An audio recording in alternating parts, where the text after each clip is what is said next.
Hello दोस्तों, स्वागत है आपका हमारे चैनल पर, जहां हम आपको किताबों का ज्ञान सरल और रोचक तरीके से पहुंचाते हैं।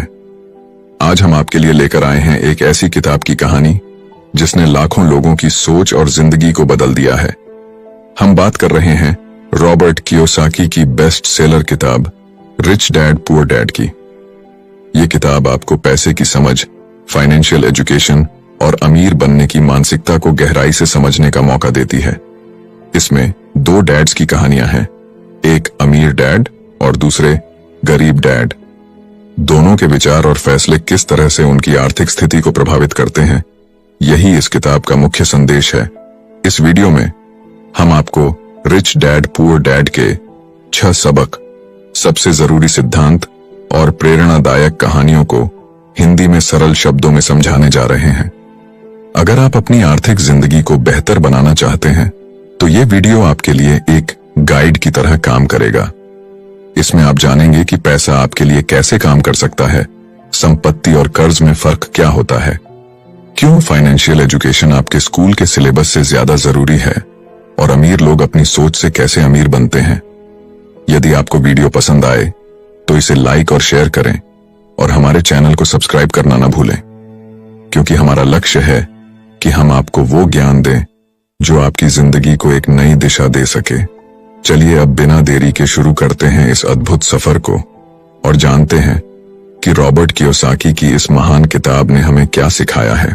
तो बात ऐसी है कि रॉबर्ट कियोसाकी, जो कि इस किताब के लेखक हैं, उनके 2 पिता थे। उनके एक पिता जो कि पढ़े लिखे और PhD होल्डर थे, मगर जिंदगी भर गरीबी रहे और गरीबी में ही मरे। इसीलिए ना रॉबर्ट उन्हें पुअर डैड कहते थे। वहीं उनके दूसरे पिता बहुत पढ़े लिखे तो नहीं थे, लेकिन काफी अमीर थे, इसीलिए रॉबर्ट उन्हें रिच डैड बुलाते थे।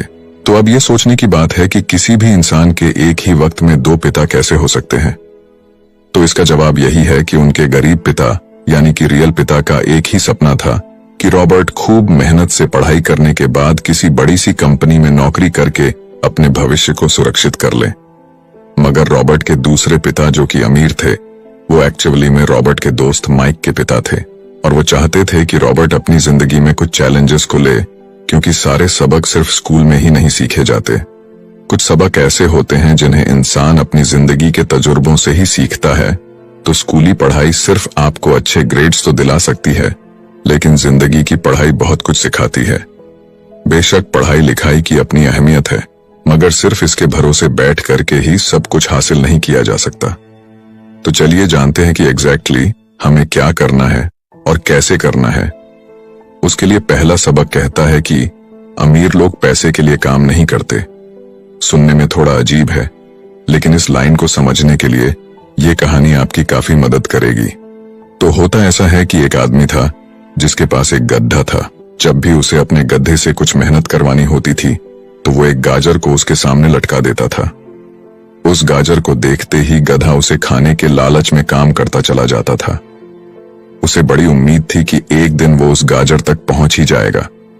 अभी उस आदमी के लिए तो एक अच्छी खासी तरकीब बन गई काम करवाने की, मगर बेचारे गधे को कभी भी वो गाजर नहीं मिल पाई। अब पूछिए क्यों? क्योंकि वो गाजर बस एक छलावा है। बहुत से लोग ठीक उस गधे की तरह ही होते हैं।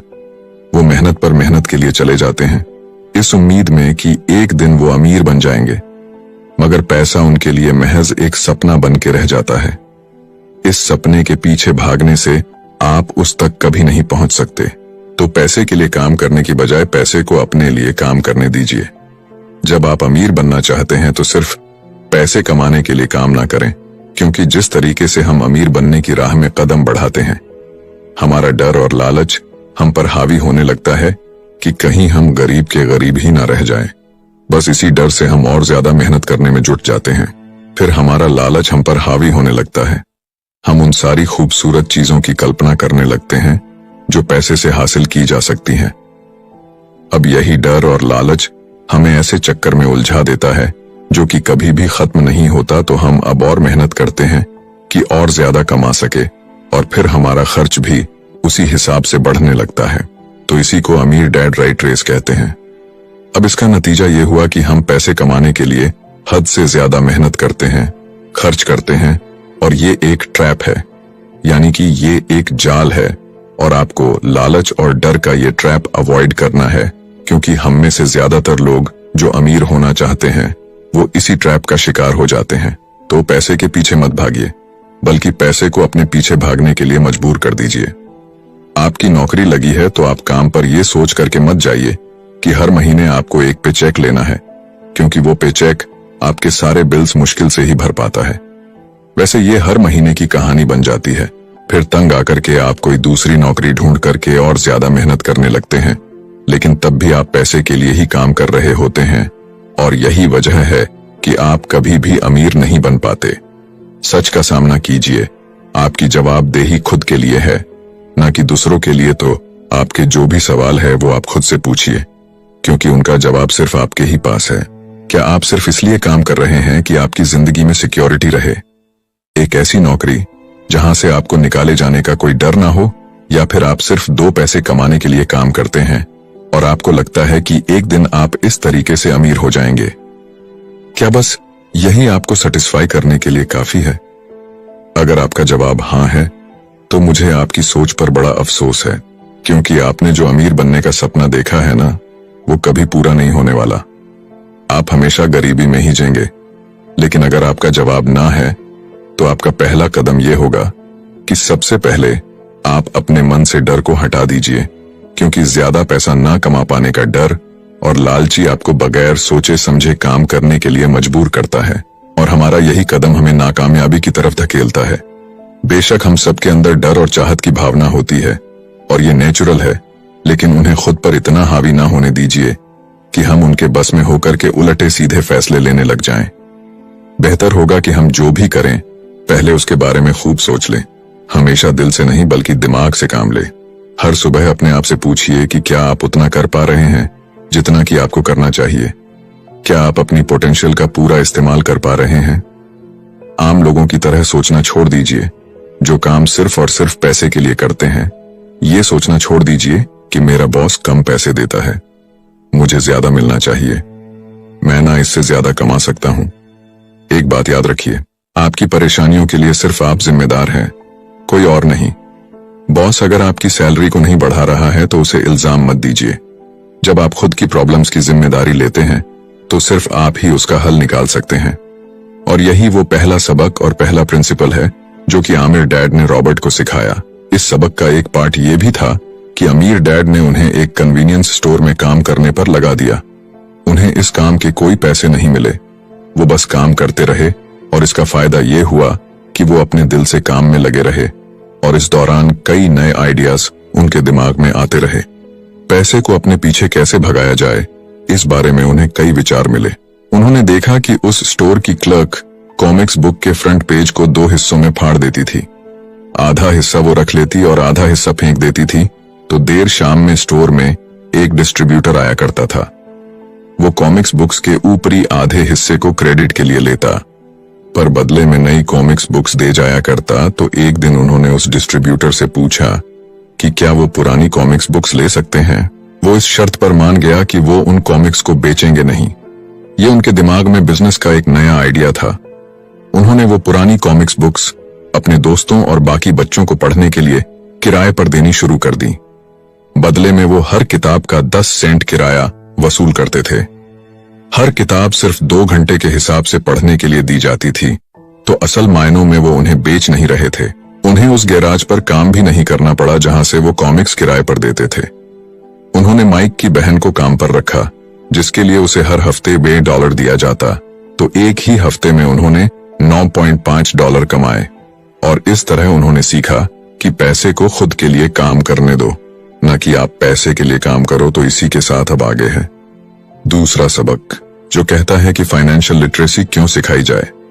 कहने का मतलब यह है कि 1923 यानी कि 1923 में एज वाटर बीच होटल शिकागो में एक मीटिंग हुई। दुनिया के बहुत से लीडर और बहुत ही अमीर बिजनेसमैन इस मीटिंग का हिस्सा बने। इनमें से थे एक बहुत ही बड़ी स्टील कंपनी के मालिक चार्ल्स शवाब और सैमुअल इंसुल, जो कि उस वक्त की लार्जेस्ट यूटिलिटी प्रेसिडेंट थे, और बाकी कई और भी बड़े बिजनेसमैन। तो इस मीटिंग के 25 साल बाद इनमें से कई लोग गरीबी से मरे, कुछ ने खुदकुशी कर ली, और भी कईयों ने तो अपना दिमागी संतुलन तक खो दिया था। तो असल बात यह है कि लोग पैसे कमाने में इतने मशगूल हो जाते हैं कि वो ये खास बात सीखना भूल जाते हैं कि पैसे को रखा कैसा जाए।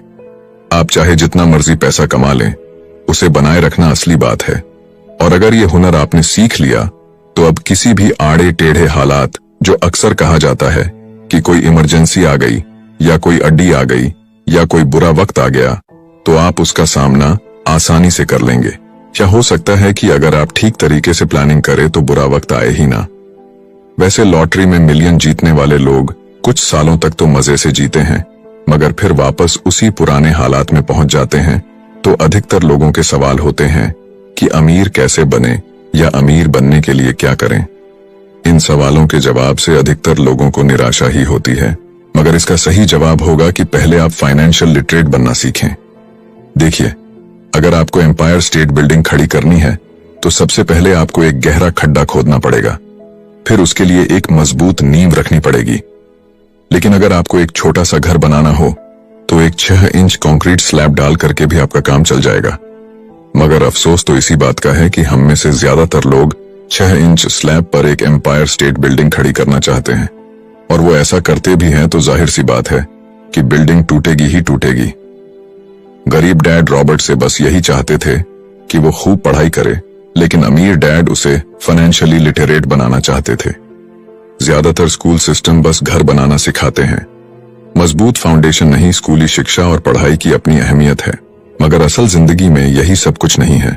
और इसी के साथ आगे है तीसरा सबक, जो कि कहता है कि लायबिलिटीज और एसेट्स के बीच में फर्क समझे और हमेशा एसेट्स खरीदे। वैसे सुनने में ये बड़ी आसान सी बात लगती है ना, लेकिन यही एक नियम है जो आपको अमीर बनाने में मदद करेगा। अक्सर गरीब और मिडिल क्लास लोग लायबिलिटीज को यानी कि जिम्मेदारियों को एसेट्स समझ लेते हैं, यानी कि अपनी संपत्ति समझ लेते हैं। मगर अमीर जानता है कि असल में एसेट्स होते क्या हैं, और वो वही खरीदता है अमीर डैड। किस यानी कि KISS किस प्रिंसिपल में यकीन रखते हैं, जिसका मतलब है कीप इट सिंपल स्टूपिड। उन्होंने लेखक और उसके दोस्त माइक को यही सिंपल बात सिखाई, जिसकी बदौलत वो इतनी मजबूत फाउंडेशन रखने में कामयाब रहे। इसी की यही सिंपल बात है कि लायबिलिटीज यानी कि अपनी जिम्मेदारियों और एसेट्स यानी कि संपत्ति के बीच में फर्क को समझे और एसेट्स खरीदे। लेकिन अगर ये इतना ही सिंपल है तो हर आदमी अमीर होता है ना। मगर यहाँ पर मामला उल्टा है। ये एक्चुअली में इतना सिंपल है कि हर कोई इस बारे में सोचता तक नहीं है। लोगों को लगता है कि उन्हें लायबिलिटीज और एसेट्स के बीच में फर्क पता है, मगर उन्हें सिर्फ लिटरेसी के बारे में मालूम है, फाइनेंशियल लिटरेसी के बारे में नहीं। मतलब ये कि इनकम स्टेटमेंट को प्रॉफिट और लॉस का स्टेटमेंट मानकर चलना चाहिए। इसका सिंपल सा मतलब है कि इनकम यानी कि आपके पास कितना पैसा आया, और एक्सपेंस यानी कि आपके पास से कितना पैसा खर्च हुआ। बैलेंस शीट एसेट्स और लायबिलिटीज के बीच बैलेंस बताती है। बहुत से पढ़े लिखे अकाउंटेंट को भी ये पता नहीं होता है कि आखिर बैलेंस शीट और इनकम स्टेटमेंट कैसे एक दूसरे से जुड़े हैं। और अगर हम इस बात को समझना चाहें तो एसेट्स वो चीजें होती हैं जो आपके लिए पैसे कमाने का काम करती हैं। मान लीजिए आप कोई घर खरीद करके उसे किराए पर देते हैं, तो उसी किराए से आप वो लोन भी चुका सकते हैं जो आपने घर खरीदने के लिए लिया था। अब घर भी आपका हुआ और उससे मिलने वाला किराया भी। इसके उलट लायबिलिटीज आपकी जेब से पैसे खर्च करवाती है, जैसे कि घर खरीद करके उसमें रहने से आपको कोई किराया नहीं मिलने वाला। तो अब आप समझ गए होंगे कि अगर अमीर बनना है तो एसेट्स खरीदिए, और गरीब ही रहना है तो लायबिलिटीज। अमीर लोगों के पास ज्यादा पैसा इसलिए होता है कि वो इस KISS keep it simple stupid principle पर यकीन करते हैं। वहीं दूसरी तरफ गरीब लोग इस प्रिंसिपल को ठीक से समझ ही नहीं पाते। इसीलिए इस बात पर जोर दिया जा रहा है कि सिर्फ लिटरेट नहीं बल्कि फाइनेंशियल लिटरेट बनिए। सिर्फ नंबर से कुछ नहीं होता। फर्क तो तब पड़ता है जब आप अपनी कहानी खुद लिखे। अधिकतर परिवारों में देखा गया है कि जो मेहनती होता है उसके पास पैसा भी ज्यादा होता है, मगर उसका फायदा क्या? जब सारा पैसा लायबिलिटीज में ही खर्च हो जाए तो आइए समझते हैं कि मिडिल क्लास आदमी अपना पैसा किस तरीके से खर्च करता है। और अगर यही उनका तरीका रहता है तो सारी जिंदगी वो मिडिल क्लास ही बनकर रहेंगे, या क्या पता उससे भी नीचे चले जाएं, क्योंकि आप देख सकते हैं कि उनका सारा पैसा लायबिलिटीज यानी कि जिम्मेदारियों में ही खर्च हो रहा है। कभी मोर्टगेज, कभी रेंट, कभी car loan, house loan, credit card का बिल फीस, बिजली का